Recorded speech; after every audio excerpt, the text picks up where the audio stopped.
here's a list of 100 things that disappear first. So you should start on a list of lists. Start with your water list. What do I need? What do I have? Where am I deficient in that? Because in the event of an emergency or a disaster, you really don't want to be going out and trying to buy these things. What you want to be going to the store and buying is the things that other people don't buy. Right? Like, yeah, you have a question? Oh, well, go ahead and finish it. I am in the process of making a list that's going to sit on the back of my door that if we have, with an envelope with like 50 or 100 bucks, and we have to run to the store and buy stuff, this is the stuff you're going to buy. The stuff I'm going to buy is not tuna and those kind of things. I have all that. I'm not going to buy rice. Got that. I'm not going to be buying bread. I can make that.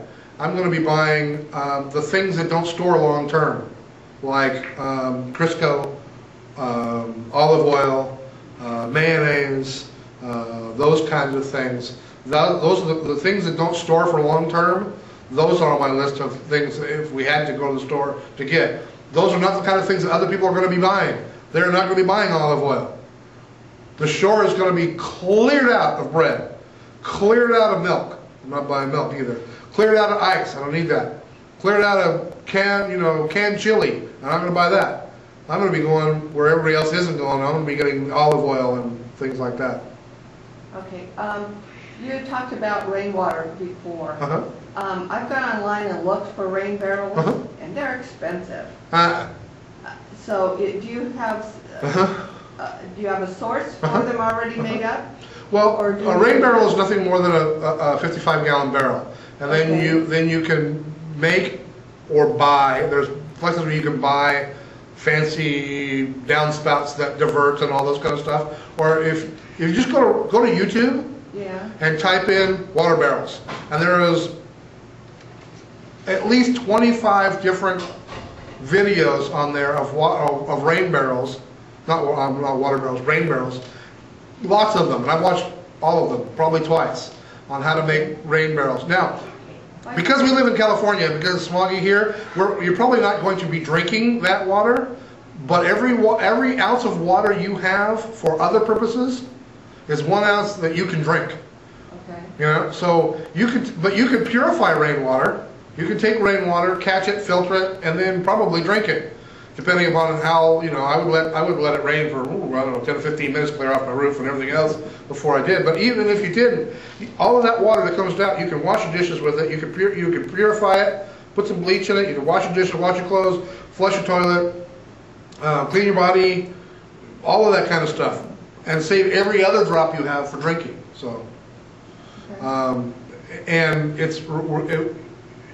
is remarkable. I watched one of the YouTube videos of how much water comes off of a roof and how much you can store how quickly.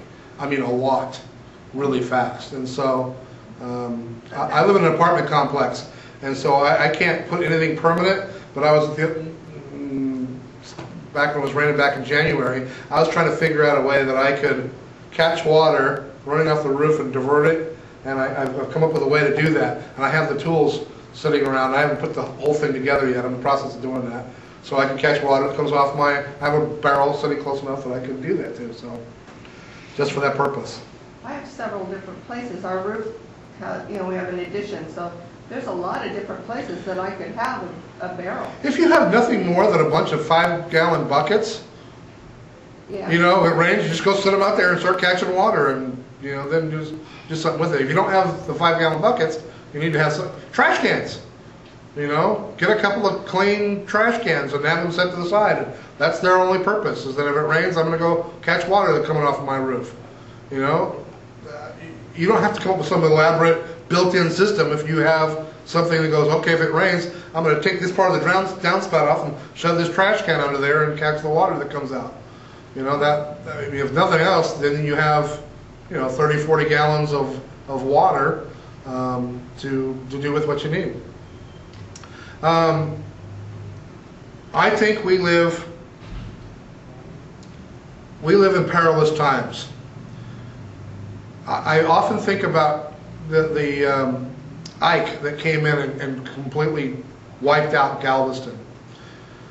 And how many lives were saved because we cleared off that island and we saw it in advance.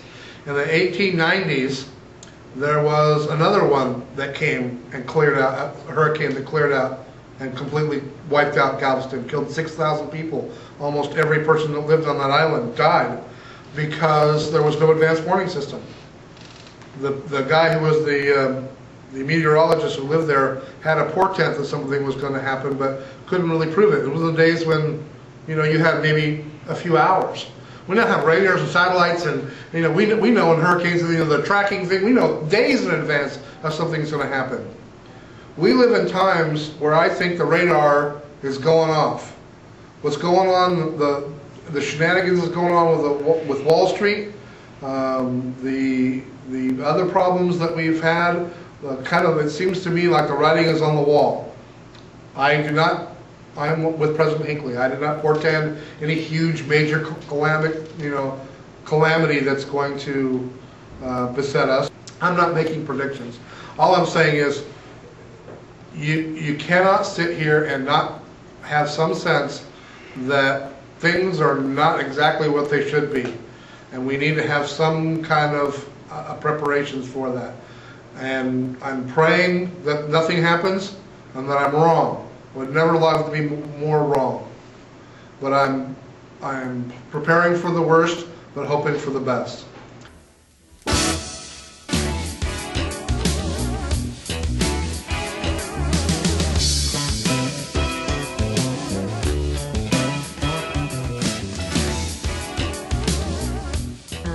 I really like the evacuation one.